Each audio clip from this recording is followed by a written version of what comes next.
पंचदशी द्वितीय प्रकरण पंचभूत विवेक प्रकरणम श्लोक संख्या 61।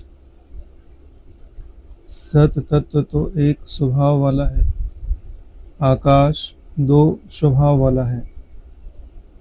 सद वस्तु में अवकाश नहीं होता, वह सर्वत्र ठसाठस भरी हुई होती है,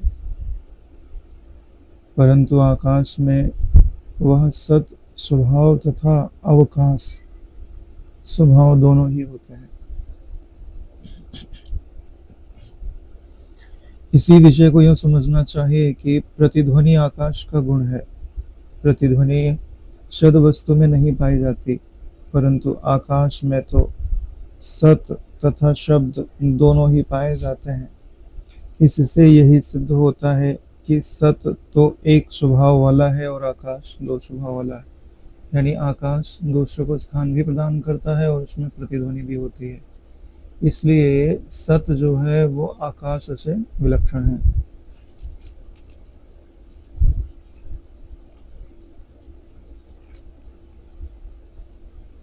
माया नाम की शक्ति जो सद वस्तु में आकाश की कल्पना कर लेती है, माया नाम की शक्ति ही सद वस्तु में आकाश की कल्पना करती है। और उसी को चाहे चिति बोल दो, ब्रह्म चिति बोल दो, प्रकृति बोल दो। वही शक्ति यह भी करती है कि पहले सत और आकाश के अभेद की कल्पना करके, यानी आकाश और सत लगभग मिले हुए से ही अनुभव में आते हैं, फिर उसे धर्म धर्मी भाव को भी उलट पुलट कर देती है। धर्म धर्मी समझते हो? जो धर्म का आचरण करता है वो धर्मी, और जिसका आचरण करता है वो धर्म। एक तरह से एक प्रकाशक है और एक प्रकाश्य है। धर्मी जो है वो प्रकाशक हो गया, हालांकि जुड़ा हुआ है वहां पर। तो जैसे जो सत है वह आकाश का प्रकाशक है।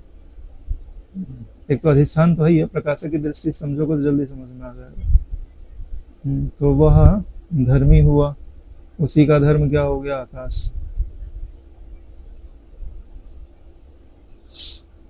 वास्तव में होता नहीं है, समझाने के लिए बताया जा रहा है। लेकिन उल्टा हमको लगता है आकाश की सत्ता है, यानी आकाश सत्य है, ऐसा लगता है। यानी सत्य का जो धर्मीपना है वह आकाश पर आ गया और सत्य धर्म बन गया, जबकि वास्तव में धर्मी जो है वो सत्य है और आकाश जो है वो धर्म है। बात पकड़ में आ रही? सत्य का ही आकाश भाव हो गया है, परंतु लौकिक और तार्किक लोग उसको आकाश की सत्ता ऐसा उल्टा समझ बैठते हैं। यह विपरीत भाव कर देना माया के लिए कोई बड़ी बात नहीं, क्योंकि हमारी आदत क्या है, जो दिखता है हम उसी को है मानते हैं। आकाश से परे कुछ है यह सोचना नहीं बनता, आकाश तक तो हमारी सोच चली जाती है। इसलिए हम आकाश को ही स्थिर और सत मान लेते हैं, जबकि आकाश का जो प्रकाशक है उसका विचार नहीं करते। जो रस्सी आदि जैसा रस्सी आदि रूप में है, उसका वैसापन तो प्रमाण से प्रकट हुआ करता है। प्रमाण दोगे कि भाई ये जो रस्सी जैसा दिखाई दे रहा है, ये रस्सी है कि सर्प है कि वो दूसरी वस्तु है, उसके विषय में प्रमाण यानी टार्च जलाओ और देखो नेत्र से कि क्या है। तो टार्च क्या है? आपकी बुद्धि का विचार ही वो टार्च है जिसके द्वारा वो वस्तु जानी जाती है। परंतु रस्सी का अन्यथा भाव सर्प रूपता भ्रांति से प्रतीत हुआ करता है। अगर प्रमाण ढीले हैं आपके तो भ्रांति भाव प्रकट हो जाता है। यह एक सर्वलोक प्रसिद्ध न्याय है। इस प्रकार यह निश्चय हो गया कि श्रुति का विचार करने से पहले जो वस्तु जैसी प्रतीत होती है, विचार करने के बाद वैसी नहीं रहती। विचार इसलिए तो कर रहे हैं, विचार क्यों किया जाता है? जिस वस्तु का जैसा वर्णन किया जा रहा है वैसे दिखाई नहीं दे रही। बोला जा रहा है तुम आनंद रूप हो, हम बोलते अरे कैसे कहते हो आनंद रूप है? हमको इतनी दुख है, इतनी चिंता है, इतनी परेशानी है। हाँ, तो अब विचार करना बनता है ना। श्रुति कहती तुम आनंद रूप हो और हमारा अनुभव कहता नहीं भैया हम तो दुखी है। तो बीच में विचार रूपी नेत्र लगाए जाते हैं तो मैं दुखी हूं, यहां भ्रांति मिट जाती है।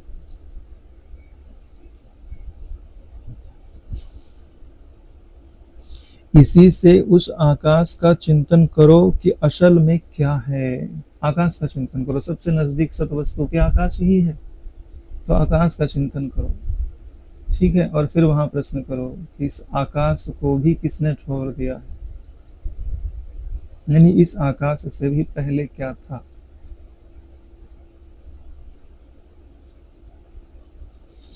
उस विपरीत भान की निवृत्ति का उपाय अब बताया जाता है।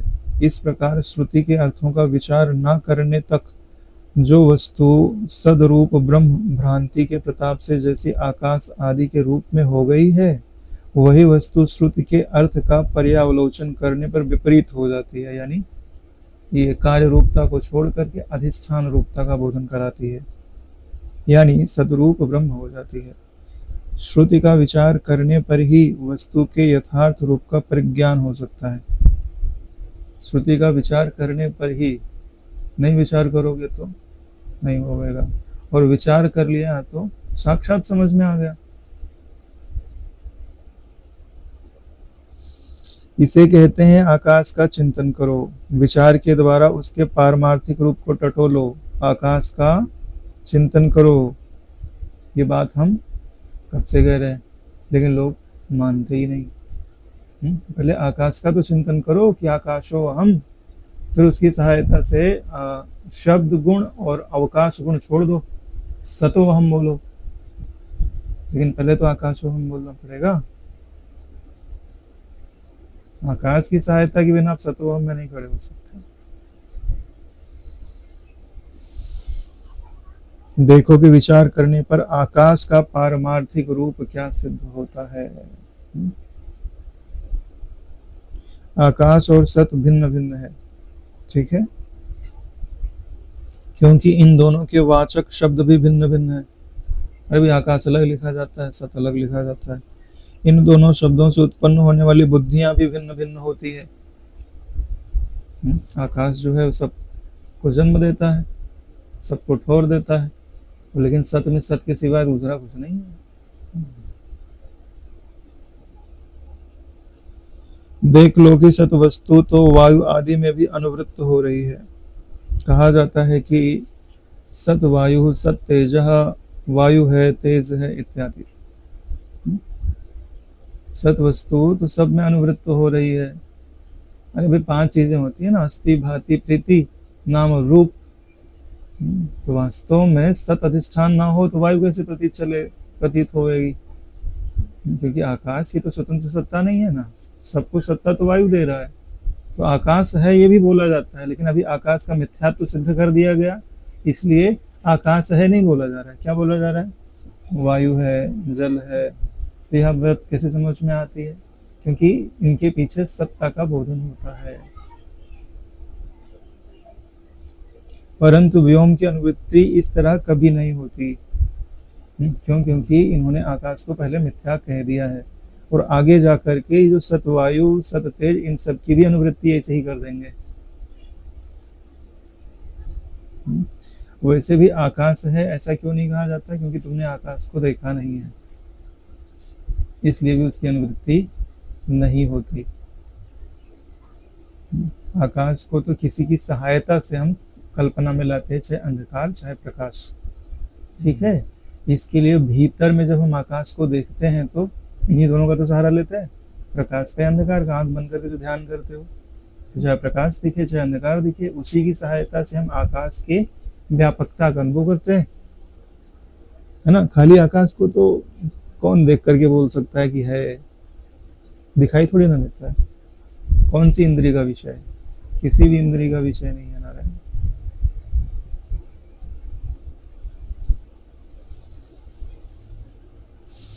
अधिक में वृत्ति होने से वस्तु तो धर्मी है, तथा अल्पदेश वृत्ति होने से आकाश उसका धर्म माना जाता है, ठीक है। अधिक वृत्ति का मतलब है व्यापक ज्यादा होना। भाई सत्य के एक अंश में माया है ना, तो माया के एक अंश में आकाश है ना, तो छोटा हुआ ना, तो इसलिए सत्य धर्मी है और आकाश धर्म है। धर्म ही बड़ा होता है धर्म से, नारायण। अब तुम बुद्धि की सहायता से सत्य को पृथक करके बताओ कि आकाश का आत्मा क्या है। आकाश का आत्मा क्या है? अरे सत्य है, नारायण। यदि तुम आकाश को सत स्वरूप ना बताकर अवकाश रूप बताओ तो सत से विलक्षण होने से उसे असत ही समझना पड़ेगा, क्योंकि सत से भिन्न तो असत ही होता है, बाद में असत ही हो जाता है। यदि कहो कि वह सत्य से भी विलक्षण है और असत भी नहीं है तो यह तुम्हारी उल्टी बात है। भला इसे कौन मान सकता है, क्योंकि दो ही तो चीजें होती हैं, एक तो सत्य होता है, दूसरा असत होता है। तीसरा तुम अनिर्वचनीय कहते हो, लेकिन बोध होने के पश्चात वह भी असत में ही गिना जाता है। तीसरा कोई ऑप्शन नहीं होता, जब तक समझ में नहीं आता तब तक अनिर्वचनीय कोटि में रख दिया जाता है। यदि यह आकाश असत होता तो प्रतीत भी ना होता, परंतु यह तो प्रतीत हो रहा है। तो इसका क्या उत्तर होता है कि यह प्रतीत होता है तो हुआ करे, या असत होने पर भी प्रतीत होना यह तो मायावादी का भूषण ही है, तो माया का भूषण ही है। जो अविद्यमान होने पर भी विद्यमान भाषी, उसी को तो माया कहते हैं। स्वभाव अधिकरणे भासमानत्व। देखो, जो वस्तु असत हो, स्वरूप से ना हो परंतु प्रतीत हो, वह सपने के हाथी की तरह मिथ्या होती है। देखो नारायण, जैसे सपने का हाथी है, ठीक वैसे ही आकाश हो जाएगा, वायु हो जाएगी, अग्नि हो जाएगा, जल हो जाएगा, धरती हो जाएगा और ब्रह्मांड हो जाएगा। 6 चीजें गिनाई है यहाँ पे। तुम्हारे न्यायिक वैशेषिक के मत में नियम से सदा दिखने वाले भी जाति और व्यक्ति, देहधारी और देह तथा गुण और द्रव्य जैसे पृथक पृथक हैं। यानी ये सब चीजों को, जो चीजें दिखाई देती हैं, उनको अलग अलग स्वीकार करते हैं। जैसे ये भिन्न भिन्न है, इसी प्रकार नियम से सदा ही साथ दिखने वाले भी आकाश और सत पृथक पृथक हैं। इसमें विस्मय की कौन सी बात है? ठीक है, यानी आकाश को अगर तुमने सत से अलग कर दिया तो तुम में कुछ नहीं बचेगा। तुम आकाश को स्वीकार करते हो सत में, इसके लिए तुम में कुछ ना कुछ बचा रहता है।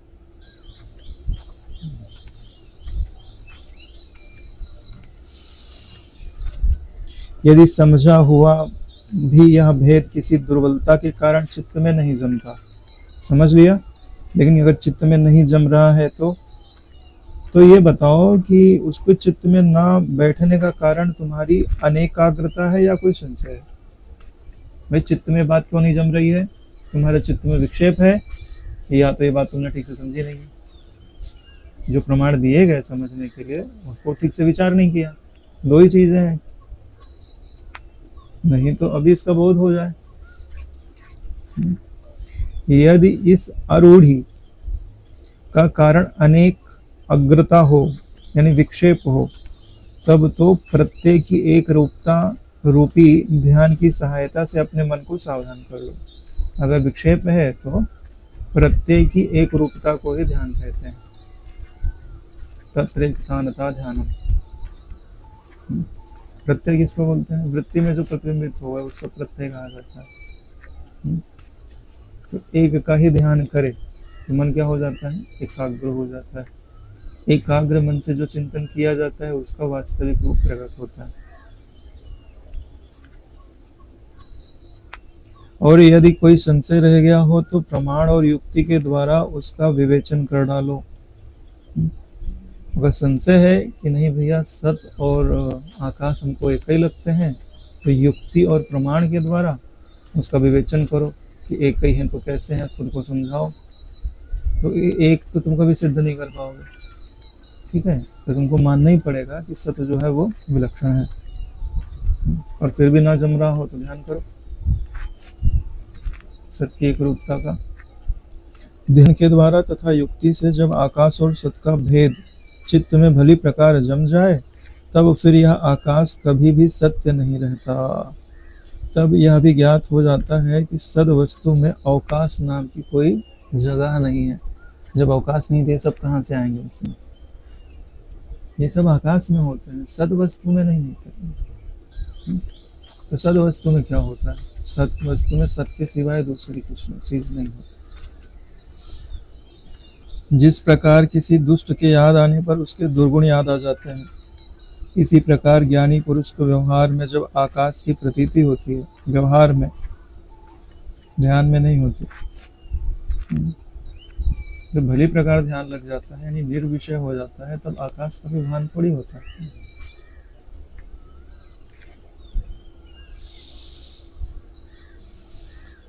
तब उसे आकाश की निस्तत्वता का परिज्ञान भी उसके साथ हुआ करता है। निस्तत्वता का यानी निहिसारता का, कोई सार नहीं है, या वस्तुतः यह नहीं है। तथा उस ज्ञानी को सद्वस्तु का विभान होता है, तभी उसे यह ज्ञान के साथ ही होता है कि सद्वस्तु में आकाश आदि नाम की कोई वस्तु नहीं होती। यानी आकाश की प्रतीति भी हो गए व्यवहार में, तो भी उसके लिए वह निहिसार ही होता है। बोले हमने तो बहुत बार ज्ञान सुना, लेकिन हमको तो ऐसा लगता नहीं है। ठीक है, क्योंकि सुनने की पात्रता नहीं है ना तुम में। बोले सुनने की पात्रता क्या होती है? बोले जगत की सारी इच्छाएं छोड़ दो और मुमुक्षु बनो और फिर सुनो। देखो बात कैसे नहीं समझाती। अभी तुम सुन रहे हो ब्रह्म की बात, अद्वैत परमात्मा की बात, और तुमको प्रेम है द्वैत से, है ना? तो तुम यहाँ से उठ के जाओगे तो अपने प्रेमी को गले लगाओगे ना। हाँ, तो फिर प्रेमी आके फिर से बैठ जाएगा तुम्हारे हृदय में, द्वैत। इसलिए बोलते हैं कि भाई ईश्वर से प्रेम होना चाहिए, ब्रह्म से अपने वास्तविक रूप से प्रेम होना चाहिए, तब तो वो टिकेगा। तब तो खाली समय में तुम उसके साथ बैठोगे, यही समय लगता है और कहीं समय नहीं लगता। हृदय में परमात्मा के प्रति प्रेम उत्पन्न होने में ही समय लगता है। इसी में फिसलते हैं लोग, ज्ञान में कोई फिसलता थोड़ी ना है। ज्ञान में फिसलने की जगह ही नहीं है। ज्ञान में फिसल के कहाँ गिरेगा? उसको सब पता है कि सब एक ही तत्व है, तो कहाँ से गिरेगा और कहाँ पे गिरेगा। लेकिन गिरता कहाँ पे है? प्रियता के मामले में गिरता है नारायण। आज ईश्वर याद आ रहे थे किसी को और कल कोई और याद आने लगता है, कल कोई और तुम्हारी प्रियता का विषय हो जाता है, और वो वृत्ति से ऐसा चिपक जाता है ना कि निकाले नहीं निकलता, और तुमको वो परमात्मा को विस्मृत करा के ही दम लेता है। यही नहीं होता, यही होता है, इसी को पतन बोलता है। जो सदा आकाश को मिथ्या भाव से और सद्वस्तु को सद्भाव से चिंतन किया करता है, तो इस चिंतन से यह होता है कि इस वासना के अत्यंत बढ़ जाने पर आकाश और सत के तत्व को समझने वाला वह बुद्ध फिर जब कभी किसी ऐसे पुरुष को देखता है जो कि आकाश को तो सत्य मानता हो और उसे आकाश रहित सत्वस्तु का बोध बिल्कुल भी ना हो, तब उसे बड़ा आश्चर्य होने लगता है कि ओहो, इसे सर्व अवभाषक, सर्वावधिष्ठान, सर्वावधार सत का तो ज्ञान ही नहीं है, किंतु यह अपने अज्ञान के कारण भास से अधिष्ठे किंवा आधे पदार्थों को ही जान रहा है। यहाँ पे एक वर्ड बीच में डाला है इन्होंने, वासना के अत्यंत बढ़ जाने पर। यहाँ वासना का मतलब होता है अभ्यास के अत्यंत बढ़ जाने पर। यहाँ वासना, जहां जहां वासना शब्द बोलेंगे ना, हालांकि यह अभ्यास भी आत्मा पर एक आवरण ही है। अभ्यास हटता है तब तो, क्योंकि अभ्यास में वृत्ति रहती है ना। जैसे कोई रथ में बैठा हो, ठीक है, लेकिन रथ बड़ा हो, उसके पीछे बैठा हो, और रथ वो तुम्हारी ओर ही लेकर के आ रहा हो तुमसे मिलने के लिए, तो भी तो नहीं दिखाई देता। ऐसे ही ये अभ्यास वृत्तियां हैं, यह तुमको आत्म तत्व की ओर लेके तो जा रही हैं, लेकिन सामने ये खड़ी होती है। इसलिए पूरा वह तत्व दिखाई नहीं देता। जब ये अंत में स्वयं भी हट जाती है, रथ से तुम उतरे तो तुम और तुम्हारा प्रियतम गले लग गए, है ना। हरी हरी हरी हरी, बात समझ में आ रही ना। इस प्रकार जब आकाश का मिथ्यापन और सत्य का सत्यपन भली प्रकार जीव में बैठ जाए, तब फिर इसी न्याय से वायु आदि शेष भूतों से भी सत वस्तु को पृथक कर लेना चाहिए। आकाश का मिथ्या सिद्ध हो गया, अब इसके बाद वायु का चालू करेंगे। माया सद वस्तु में उसके किसी एक देश में पड़ी है, ठीक है। उस माया के किसी एक देश में आकाश रहा, उस आकाश के किसी एक देश में वायु की कल्पना की गई है। हम निरंतर छोटे होते जाएंगे। अब वायु में क्या क्या गुण होते हैं? बोले शोष यानी सोखना, स्पर्श टच करना, गति और वेग।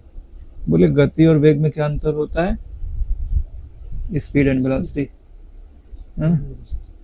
ये एक सेकुलर है, एक वेक्टर है ना।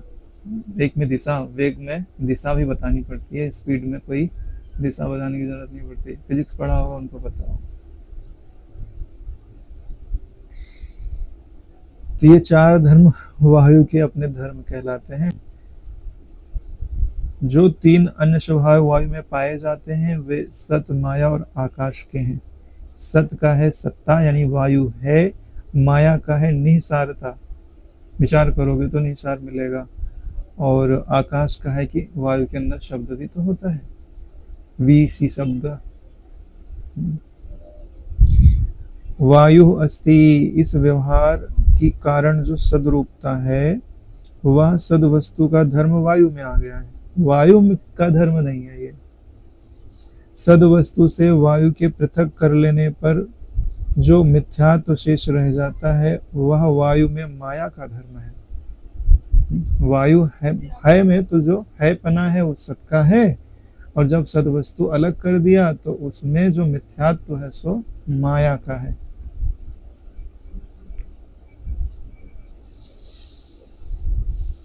आकाश से आया हुआ शब्द तीसरा वायु का धर्म है। सत की ही सर्वत्र अनुवृत्ति है, आकाश की नहीं, ठीक है। अनुवृत्ति यानी व्याप्त होना। अब उसके विपरीत वायु आदि में आकाश की अनुवृत्ति कर रहे हो, फिर तुम्हारे कथन में पूर्वोत्तर विरोध क्यों कर नहीं है? भाई वायु में तो आकाश है ना, ठीक है। तो बोले तुमने तो कहा था कि सद वस्तु है, आकाश मिथ्या है, तो आकाश दूसरे में कैसे हो सकता है? वास्तव में सब में सत ही सत है, ठीक है। लेकिन माया का कार्य होने से माया की दृष्टि से आकाश माइक चीजों में तो अनुवृत्त रहता ही रहता है। इसका उत्तर यह है कि आकाश की अनुवृत्ति नहीं होती, अब तो केवल शब्द की अनुवृत्ति की बात कही जा रही है। हालांकि आकाश होगा तभी तो शब्द होगा, अर्थात अब केवल धर्म की अनुवृत्ति की जा रही है, फिर हमारे वचनों में पूर्वोत्तर विरोध कैसे हो? हे सिद्धांती, यह बताओ कि वायु को सद ब्रह्म से विलक्षण होने के कारण यदि तुम असत मानते हो तो यह वायु अव्यक्त रूप माया से भी विलक्षण ही है, फिर इसे अमायामय सत्य क्यों नहीं मान लेते?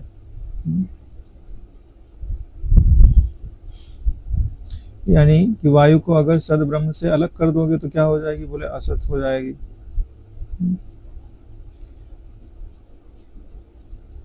वायु तो अव्यक्त रूप माया से भी विलक्षण है।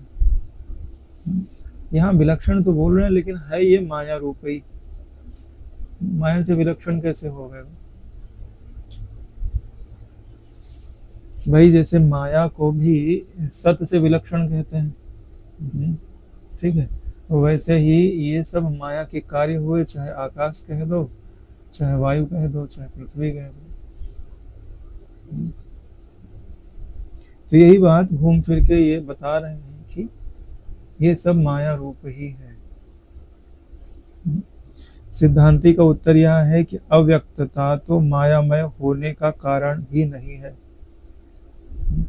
भाई कोई वस्तु अव्यक्त हो गई तो वह मायामय ही होगी ऐसा तो कोई बात नहीं होता। परमात्मा को भी अव्यक्त कहा जाता है, किंतु निसारता के कारण इस वायु को मायामय अर्थात असत कहा गया है, अव्यक्त होने के कारण नहीं कहा गया। वह निसार रूपता अव्यक्त माया में भी है और माया के कार्य व्यक्त वायु आदि में भी पाई जाती है। तो माया तो होती है अव्यक्त और उसके कार्य होते हैं व्यक्त। कार्यों में और माया में केवल अव्यक्तता और व्यक्तता का ही भेद है।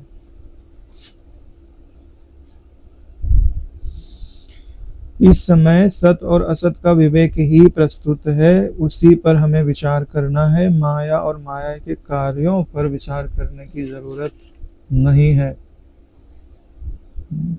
क्योंकि उससे हमको क्या सिद्धि प्राप्त हो जाएगी। यानी कि उस दिशा में सोच जा रहे हैं ना, तो उसको रोक दो, जरूरत नहीं है। माया तो माया ही होती है। वायु में जो सद अंश है वह ब्रह्म का रूप है, शेष रहा हुआ जो निसारत्व है वह माया का है।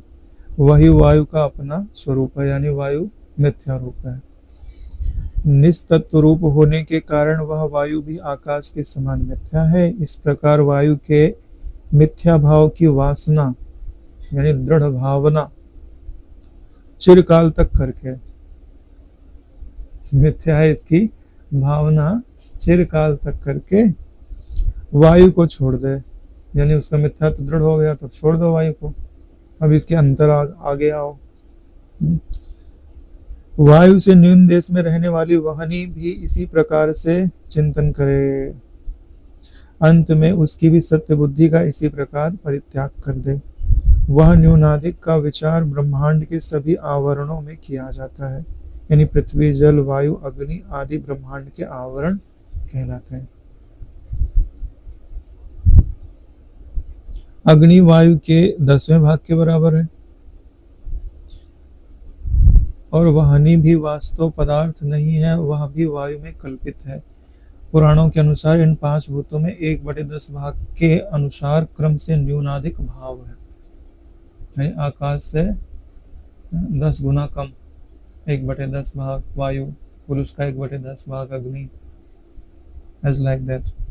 वहनी यानी अग्नि जो है उष्ण है, प्रकाश स्वरूप है, इसमें भी वायु की तरह पूर्व अनुगति अर्थात कारण के धर्मों की अनुगति हो ही रही है। जब भी तो कहा जाता है कि अग्नि है, वह निस्तत्व है, शब्द और स्पर्श भी उसमें रहता है। सत माया आकाश तथा वायु के अंशों से युक्त जो अग्नि है उसका अपना रूप तो अपना गुण तो रूप ही है। उनमें से सद वस्तु को छोड़कर जितने भी धर्म है वो सब मिथ्या है। इस बात का विवेचन यानी पृथक्करण बुद्धि के अवस्टंभ से कर लेना चाहिए, यानी बुद्धि के सहारे से कर लेना चाहिए। ठीक है। अब कई लोग कहते हैं ना कि भाई बुद्धि तो बुद्धि से अतीत है वो तत्व, तो बुद्धि से कैसे जाना जाएगा। तो यहाँ तो कहा जा रहा है कि बुद्धि के सहारे से उसको पहचान लेना चाहिए। तो जब तक शास्त्रों का आप अभ्यास नहीं करोगे तब तक कौन सी बात किस लिए कही गई है उसका पल्ले नहीं पड़ेगा। मनन, गहरा मनन करना पड़ता है। नहीं तो वही हाल हो जाता है जैसे हाथी को अंधे लोग देखे, हाँ तो जितना हाथ में आवेगा टटोल के देखेंगे उतना ही बोलेंगे कि इतना ही है और ऐसा ही है। समग्र रूप का दर्शन करने के लिए आपने योग वासिष्ठ में भी पढ़ा होगा, वशिष्ठ जी ने अंत में कहा है कि इस योग वासिष्ठ का जो शुरू से लेकर अंत तक पाठ करता है तब उसको समग्र रूप से उसका ज्ञान होता है ना। सत से अग्नि के विविक्त कर लेने पर और अग्नि के मिथ्यात्व के वासित हो जाने पर फिर यह चिंतन करना चाहिए कि जल भी अग्नि से दशांश कम है और वह भी कल्पित मिथ्या ही है। दूसरे के धर्मों की अनुवृत्ति के कारण कहा जाता है कि यह जल है, वो दूसरे का धर्म है। यह शून्य तत्व है, यह शब्द स्पर्श रूप वाला है, इसका अपना गुण तो केवल रस है। जो दिखाई देता है ना जल, वो किसका गुण है? अग्नि का गुण है। नारायण, देख के हम बोल देते ना पानी है, तो तुम पानी को पहचान नहीं रहे हो, वो तो तुम प्रकाश को देख रहे हो। विवेक और ध्यान से जल के मिथ्यात्व का निश्चय करके फिर यह निश्चय करे कि भूमि भी जल के 10 भाग कम है और वह भी जल में कल्पित यानी मिथ्या। भूमि है वह निहिसार है, इसमें शब्द स्पर्श रूप और रस ये गुण दूसरों के आए हुए हैं। गंध इसका निजगुण है। इन सब में से सत्ता का विवेक और पृथक्करण कर लेना चाहिए। सत्ता के पृथक कर लेने पर भूमि का नाम पदार्थ मिथ्या हो जाता है। यानी भूमि में से अगर सत्य तत्व को निकाल दिया जाए तो भूमि मिथ्या हो जाएगी। और भूमि मध्यक अर्थात आकाश में घूमते रहने वाले भूमि के खंडों से बना हुआ ब्रह्मांड भूमि से 10 भाग कम है। तो जो पृथ्वी तत्व है उसका 10 भाग ही यह ब्रह्मांड है। ये जो धरती है इसको नहीं, जो आवरण थे उनकी बात की गई पहले, तो अब उसके बीच में ब्रह्मांड होगा ना नारायण। तो जो पृथ्वी तत्व होगा उसका 1/10वां भाग ही यह ब्रह्मांड है ना। इससे मत ले लेना, नहीं तो समझ नहीं आएगा। धरती छोटी दिखाई दे रही है, बोले ब्रह्मांड इसका 10वां भाग है, तो समझ नहीं आएगा। उस ब्रह्मांड में 14 भुवन निवास करते हैं। उन भुवनों में ही प्राणियों के देह अपनी अपनी व्यवस्था के अनुकूल निवास कर रहे हैं।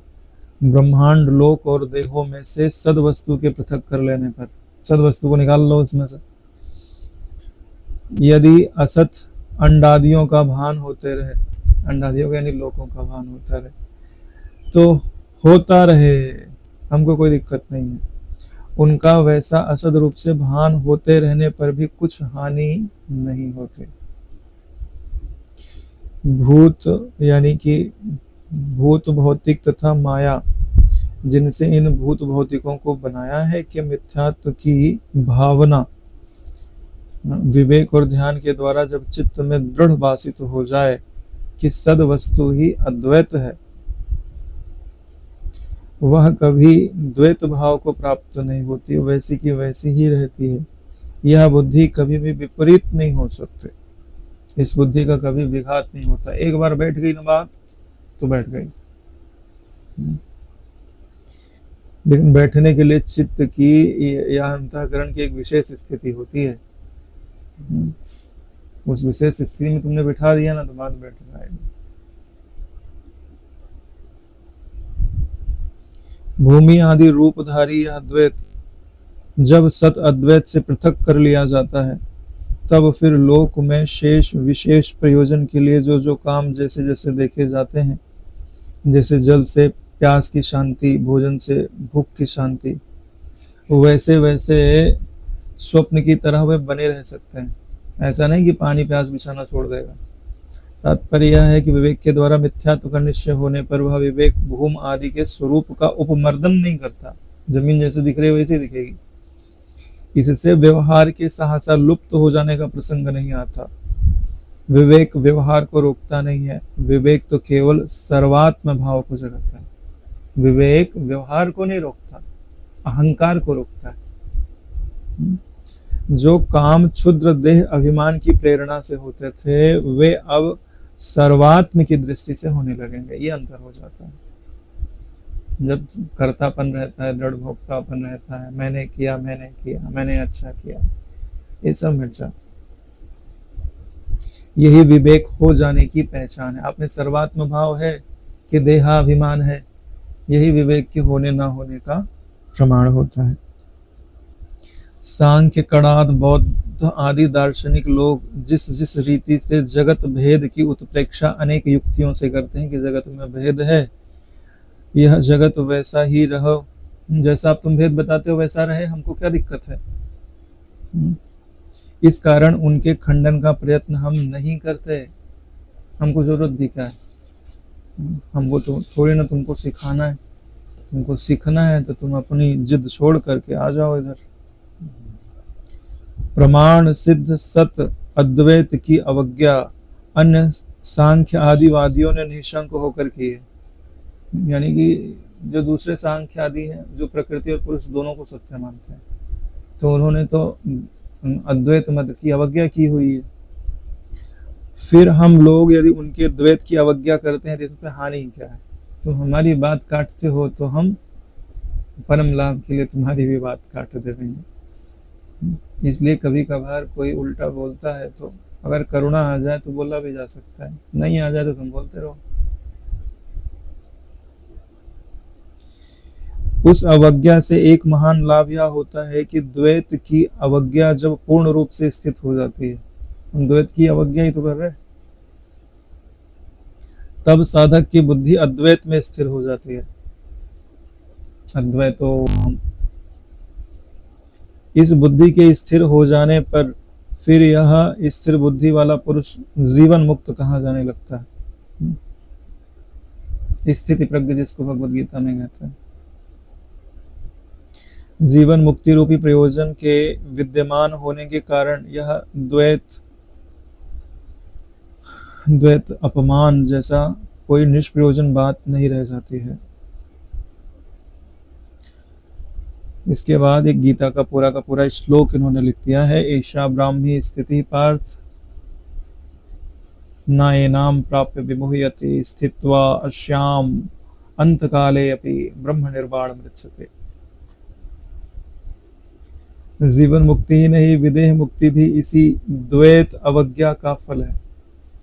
द्वैत अवज्ञा यानी अद्वैत निष्ठा का फल है। हे पार्थ, यहाँ तक ब्रह्मनिष्ठा का वर्णन किया गया।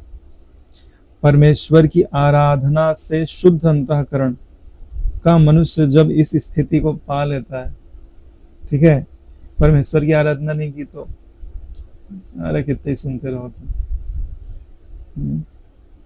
एक तो सुनने की रुचि नहीं होगी नारायण, हम तुम गलत बोल दिया, कितने सुनते रहो, वो सुनेगा ही नहीं भाई। शब्द का कान से टकराना सुनना नहीं कहा जाता। अरे सुन के समझो तब तो तुमने सुना, नहीं तो चिड़िया की चहचहाहट तो तुम रोज ही सुनते रहते हो। तब फिर वह कभी संसार मोह को प्राप्त नहीं होता नारायण। यदि अंत काल में भी इस स्थिति में ठहर सके तो वह ब्रह्म में निर्वाण पा ही लेता है। यानी कि मरते समय क्षण भर के लिए भी इस स्थिति में ठहर सके तो वह ब्रह्म में निर्वाण यानी विदेह मुक्ति को प्राप्त कर लेता है। फिर तो जो पुरुष बचपन से ही इसमें स्थित रहने लगा तो उसका तो कहना ही क्या, मरते समय भी एकदम लास्ट पॉइंट पे भी अगर हो गया तो भी मुक्त हो जाता है। तो जो पहले से स्थित है तो उसको तो बात ही नहीं।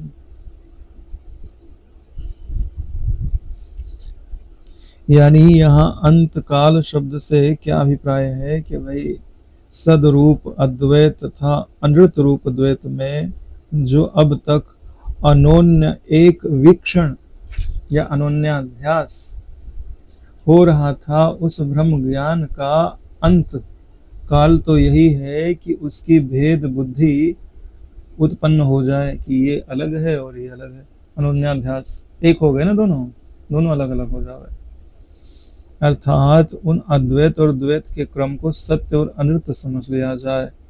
इस श्लोक में अंत काल शब्द का अभिप्राय वर्तमान में देहपात से नहीं है। अंत काल का अभिप्राय किससे है? अविवेक के मरने से है। अविवेक मरा और बोध हो गया। अथवा लोक प्रसिद्धि के अनुसार प्राणों के वियोग को ही अंतकाल मान लो तो उसमें भी कोई दोष नहीं है, क्योंकि जो भ्रांति उस समय नष्ट हो जाएगी वह भ्रांति फिर कभी भी लौट कर आने वाली नहीं है। ठीक है, एक तो अंतकाल में अगर तुमको ऐसा हुआ तो उसमें एक क्या बोलते हैं, एक प्लस पॉइंट क्या है पता है? विकल्प करने के लिए समय नहीं है। जैसे समझा वैसे मर गया। तो ऐसा तो अभी तुमको तो बहुत बार विकल्प हो जाता है, ढक जाता है ज्ञान, तो वहां ढकने के लिए तो टाइम ही नहीं है।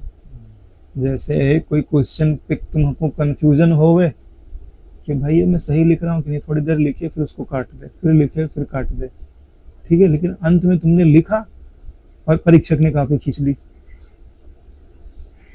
काटने का टाइम नहीं मिला। नारायण, विकल्प नहीं होता। इसलिए बोलते हैं ना कि जैसे बोलते हैं कि एक बार ओमकार शब्द बोलो, ओम बोलो और प्राण छोड़ दो तो तुमको मुक्ति हो जाती है ना?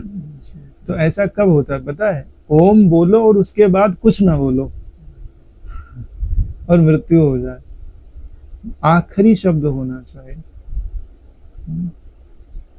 क्योंकि वो सारे पापों का नाश कर दिया, लेकिन उसके बाद तुम जो चिंतन डालोगे वो फिर से पाप खड़ा कर देगा। ये शर्त होती है। इस लोक और परलोक की संधि मृत्यु होती है। मृत्यु समय में जिसकी भ्रांति नष्ट हो जाएगी, दूसरे शब्दों में उसकी परलोक सामग्री जलकर भस्म हो जाएगी। उसके लिए परलोक नहीं है नारायण। भाई परलोक तो माया में होता है। परलोक उसकी दृष्टि में परलोक नहीं है, या वह परलोक में नहीं जाता।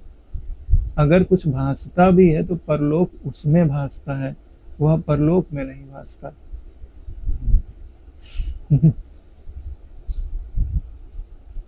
फिर उसे विदेह मुक्ति मिल जानी अत्यंत सुकर हो जाएगी।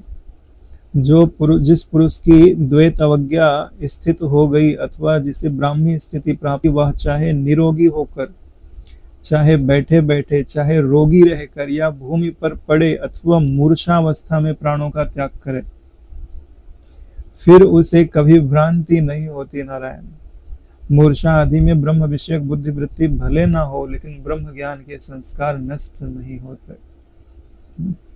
बढ़िया श्लोक है कि तुम चाहे रोगी हो, चाहे इतनी पीड़ा है कि मूर्छित हो गए मृत्यु के समय, तो भी तुम्हारी भ्रांति का पुनः उदय नहीं होता।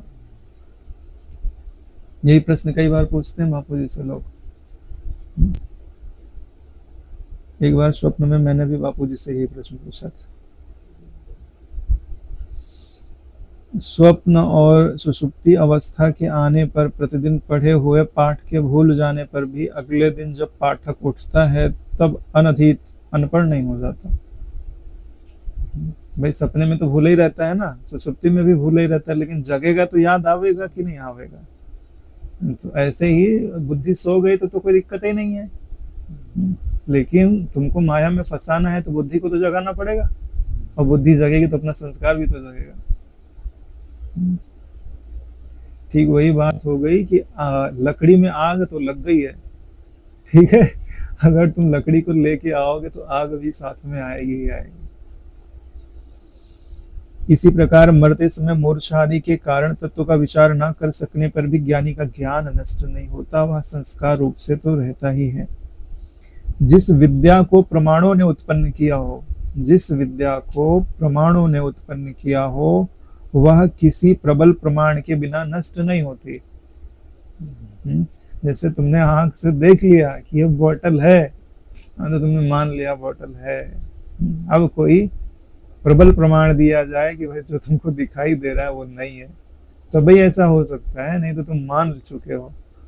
तो वेदांत से प्रबल प्रमाण कहीं देखा नहीं गया, तो जिस अद्वैत मत का सिद्धांत हमने अनुभूत किया है अपनी बुद्धि में, अब उसका खंडन नहीं हो सकता, क्योंकि वेदांत को काटने वाला आज तक जन्मा नहीं है। इससे यही सिद्ध हुआ कि वेदांत सिद्ध सत अद्वैत की बाधा अंत काल में भी नहीं होगी, यानी उसे कोई रोक नहीं सकता। इसी से यह कहना सर्वथा ठीक है कि पंचभूत विवेक कर लेने पर ही निवृत्ति यानी मोक्ष की स्थिरता की प्राप्ति हो जाती है।